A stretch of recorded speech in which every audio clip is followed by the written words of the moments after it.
Starts with the 2002 Women's Health Initiative study, or WHI. This study made headlines for linking hormone replacement therapy, which many women use during menopause, to an increased risk of breast cancer. Yeah, I remember that. That caused a lot of fear around HRT. And that fear, Dr. Makary argues, was...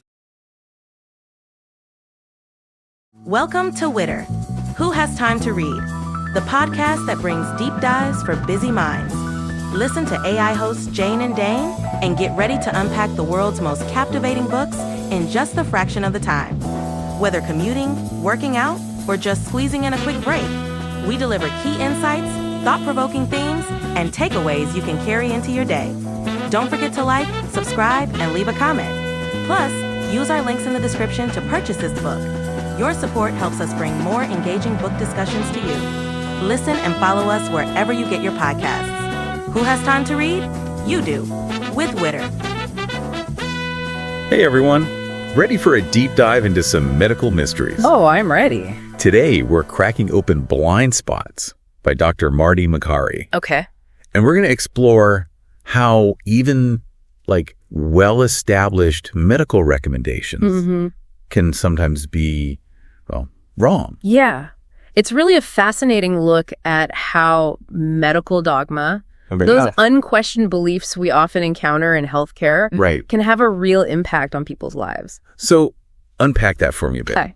What exactly do you mean by medical dogma? How does that play out in the real world? So imagine being told something by a doctor, right? No. And you just accept it as absolute truth. Right, yeah. Of course you do, yeah. That's what we often do, right? But what Dr. Makary reveals in this book is that sometimes those truths haven't been thoroughly examined or challenged, and that can have lasting consequences. And he kicks things off with a topic I think many of us can relate to, and that's peanut allergies. Remember when, doctors told parents to avoid giving peanuts to babies and toddlers for the first few years of life? Yeah.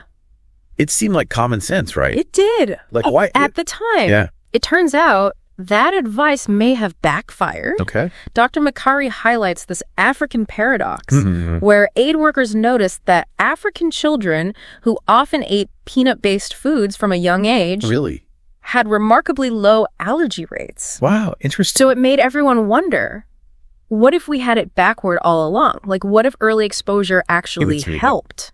Interesting. So that's where it gets really interesting because Dr. Gideon Lack, who Dr. Makary mentions in the book, dove into this with a massive clinical trial.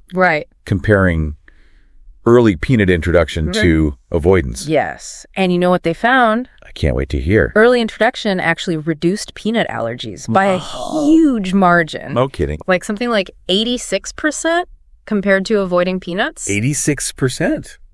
So the very thing that doctors were advising to prevent allergies might have been increasing the risk. Exactly. That's wild. Isn't that interesting how that happens? And think about the impact. Oh my gosh, yeah. An entire generation. A whole generation, right. Wow. This isn't just an academic debate. It affects real people. And not just in terms of kids with allergies, right? Exactly. Dr. Makary points out the global implications. Yeah. He says that for years, aid organizations hesitated to distribute peanut-based foods because of these unfounded fears, even though those foods could be life-saving in areas with malnutrition. This peanut allergy example just perfectly illustrates what Dr. Makary wants us to consider. Okay. Are there other medical practices we've accepted without enough critical analysis? Right. And what's the potential human cost of not questioning them? That's a great transition to our next topic, which is the HRT debate. Okay. This one has been controversial for years. It has. And Dr. Makary really digs into the complexities here. He does. So he starts with the 2002 Women's Health Initiative study, or WHI. This study made headlines for linking hormone replacement therapy, which many women use during menopause, to an increased risk of breast cancer. Yeah, I remember that. That caused a lot of fear around HRT. And that fear, Dr. Makary argues, was largely based on a misinterpretation of the data. Really? While the WHI study did show a correlation, the actual increase in risk was statistically small. Borderline, as he puts it. So it wasn't as clear-cut as the headlines made it seem? Not at all. But those headlines had a huge impact, though. Millions of women stopped taking HRT, missing out on potential benefits. Yeah. All because of a study that wasn't as conclusive as it seemed. What kind of benefits are we talking about here? Well, studies have shown that estrogen, a key part of HRT, plays a significant role in protecting against Alzheimer's disease. Really? In fact, some research suggests it could lower the risk by as much as 35%. 35%, that's significant. Absolutely. And it's not just cognitive decline. HRT has also been linked to a reduced risk of heart attacks. Oh, wow. Often a leading cause of death for women. Some studies show the risk reduction could be as high as 40%. Wow. Even greater than some commonly prescribed heart medications. That's huge. Yeah. And there are even more potential benefits, right? Like stronger bones, lower risk of osteoporosis. Right. So you start to see how this one treatment, HRT, dismissed based on an incomplete understanding, could have a positive ripple effect on various aspects of women's health. It makes you wonder, if the data had been interpreted differently back then, could millions of women have benefited from this? It's possible. That's a stark example of how medical dogma can have far-reaching consequences. And it highlights a crucial point. We need to be cautious about making sweeping medical decisions based on a single study or a sensationalized headline. That's for sure. And speaking of oversimplifying things, let's dive into another area where our understanding has really evolved. Antibiotics. Okay. We've always seen them as wonder drugs, right? Right, of course. But Dr. Makary reveals a more nuanced picture. Yeah, there's a lot more to it than we think about sometimes. Okay. So it's time to talk about the fascinating and sometimes overlooked world of the microbiome. Okay, let's do it. Yeah. Think about it this way. Your body, like, it isn't just you. Okay. It's a whole ecosystem. Wow. Teeming with trillions of bacteria. Really? Especially in your gut. Okay. We call this the microbiome. Oh, yeah. I've heard of that, yeah. Right. So just like, think about a coral reef. Like, the microbiome is a delicate balance. Okay. Antibiotics, while great at killing, like the harmful bacteria, can also wipe out the good guys, disrupting that balance. Interesting. And Dr. Makary points out that this is especially concerning during childhood. Right. When the microbiome is still developing. When it's really being formed, Right. And he cites research showing that, like, the average American child has already taken 4 courses of antibiotics. By the age of 3. By the age of 3. Yeah. Wow. That's a lot of potential disruption. Yeah. It's kind of a lot to think about. What are the implications of that down the line, do you think?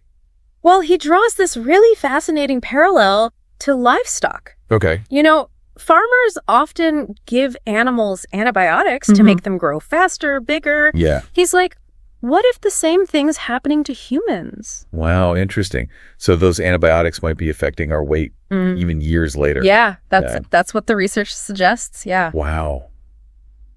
That's amazing and a little scary, to be honest. It is a little bit, yeah. Like, what other connections has Dr. Makary found? Well, he links it to a whole range of conditions.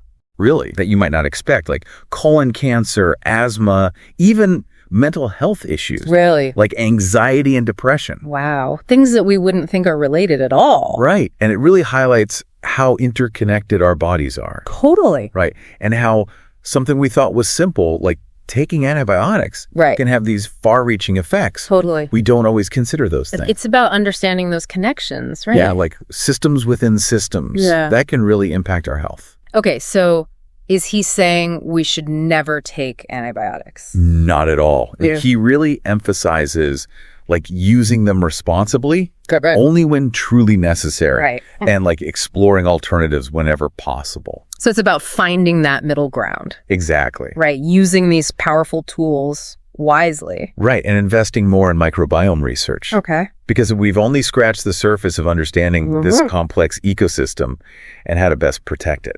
It reminds me of how long it took for people to accept that hand washing could drastically reduce infections. Right. Like such a simple thing. Right. But it revolutionized healthcare. Absolutely. Maybe understanding the microbiome is the next big leap. Perhaps, yeah. I mean, who knows? But there's another urgent issue he brings up, though. Okay. Antibiotic resistance. Right. I've heard about that. Yeah. It's becoming a major concern. Right, because if we overuse antibiotics, we risk creating these superbugs that our current drugs can't fight. Right. turning even simple infections into deadly threats. He tells a chilling story in the book about this patient with a C. diff infection that was resistant to every antibiotic they tried. Scary. It's a stark reminder of what's at stake here. Yeah, it really is. And it's not just a U.S. problem. Right.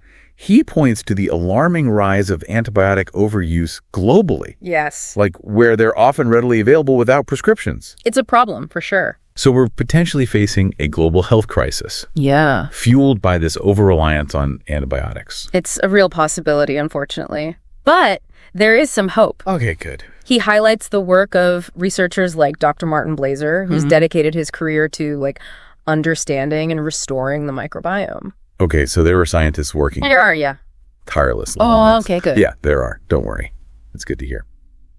It seems like in many of these examples, we have people pushing the boundaries, right? Absolutely. Challenging those assumptions. Yes, and that's what often leads to those groundbreaking discoveries. Right. And a better understanding of our health. Speaking of challenging assumptions, Dr. Makary takes us on this fascinating and sometimes unsettling journey through the history of medicine. Yeah, he does. Showing how what was once considered best practice I know. could be, well, quite the opposite. Yeah, it really makes you think, It does.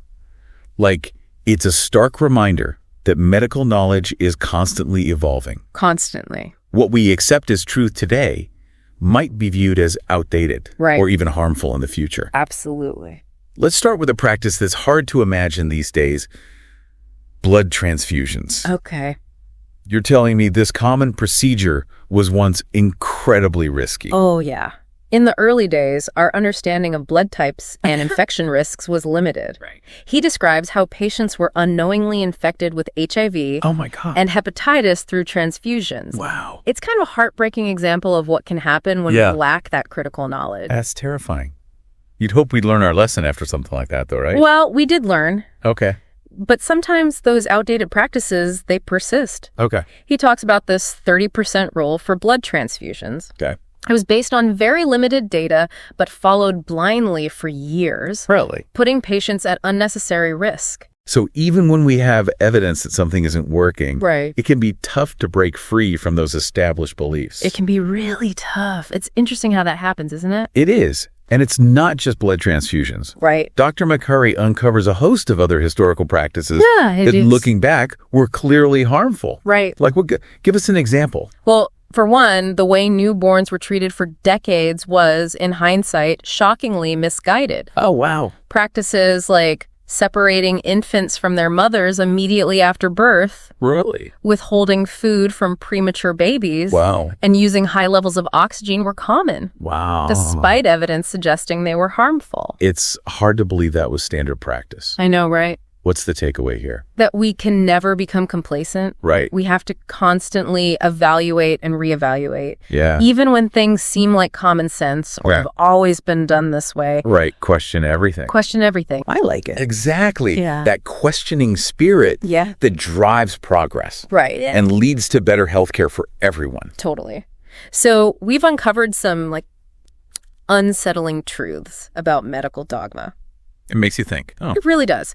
But how do we actually break free from this cycle of blind acceptance and create a healthcare system that's truly evidence-based? Right. That's the million-dollar question. Dr. Makary suggests a surprisingly simple but powerful tool. Yeah. Questioning. Throughout history, the biggest medical leaps often came from those who dared to challenge the status quo. He uses the example of Dr. William Harvey back in the 17th century. Yeah. He revolutionized our understanding of the circulatory system. Yeah. Back then, people thought blood flowed back and forth like tides. Right. And Harvey proved it actually circulates in a continuous loop. Huge. One guy's willingness to question, a basic assumption. Yeah, changed everything. He's like, we need more of that in modern medicine. It's not just about individual curiosity, but creating a system that supports critical thinking at every level. At every level. Doctors, researchers, even patients.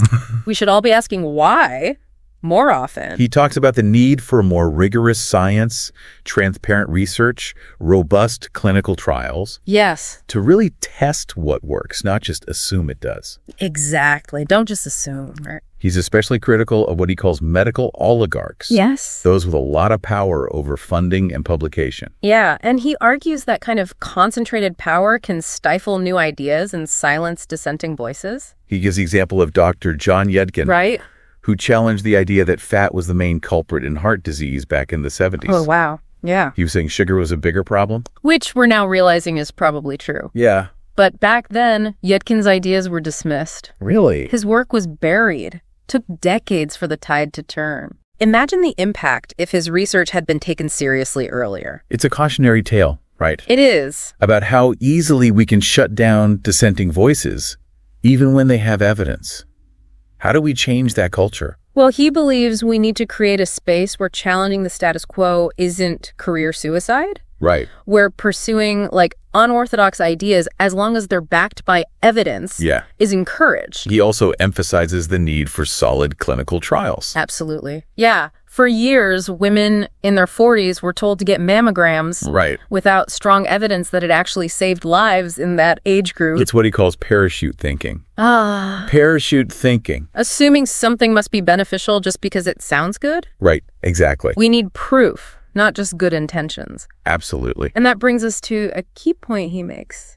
Humility. Oh, yeah. We need to admit that even with all of our medical advances, it's true, we don't have all the answers. We don't. He talks about how in the past, doctors often dismissed patients' knowledge, particularly women. Right. They were seen as hysterical or unreliable. When in reality, they often had crucial insights. Exactly. That could have helped everyone. We need to listen to patients. Yeah, absolutely. Learn from their experiences. Totally. We can hold valuable pieces of the puzzle. And sometimes those missing pieces come from unexpected places. It's true. Like with the peanut allergy example, it was aid workers who first noticed the African paradox. Exactly. Those who ate peanuts regularly had fewer allergies. It reminds us not to be so insular. Yeah. To learn from other cultures, other healthcare systems. Absolutely. You never know where the next breakthrough will come from. Which leads us to Dr. Makary's final thought-provoking question. I'm ready. What other medical dogmas are we blindly following today? What discoveries are we missing because we haven't questioned enough? It's a question worth pondering. It is. We need to remain curious. Yes. Open to new possibilities and always grounded in evidence. So the next time you hear a medical recommendation, don't just take it at face value. Ask questions. Do your research. Be your own advocate. Exactly. Because who knows? Your questioning might be what sparks the next big medical breakthrough. This deep dive into blind spots has been eye-opening, to say the least. I agree. It's a reminder to approach medical information with a healthy dose of skepticism, a thirst for knowledge, and above all, a commitment to advocating for your own health. And never underestimate the power of a simple question. I love it. Well said.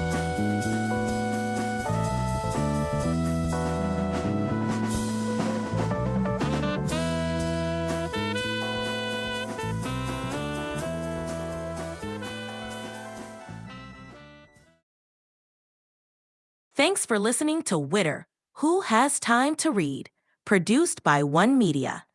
Please support the author by purchasing the book or audiobook using the link in the description. It's a great way to help keep the art of writing alive.